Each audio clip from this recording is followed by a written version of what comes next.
Doctor কি বললো sir? এলেন ভাই। কি বলবে? পেটে চর্বি জমে গেছে, তেল জাতীয় খাবার অ্যাভয়েড করে চলতে বললো। তাহলে আবার খাচ্ছেন যা? সকাল সকাল তোর হাতে চপ না খেলে দিনটা ভালো যায় না। আর ডাক্তাররা কি বুঝবে? আরে ওরা জানে নাকি তো চপের কি টেস্ট? জানলা নিষেধ করতো না।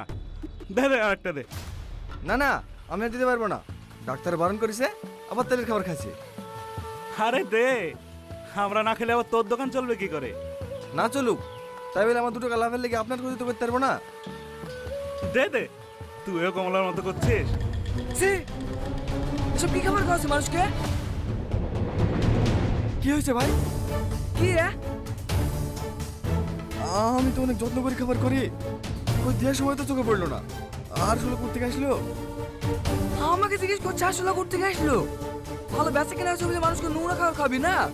আজকে তো দোকান বন্ধ করছি। চল দোকান থেকে ছাড়। নাটক করছে এখানে।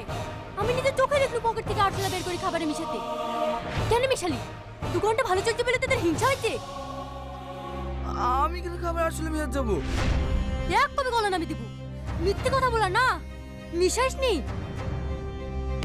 আমি কিছু জানি না। কি রে, কোথায় পালাচ্ছিস?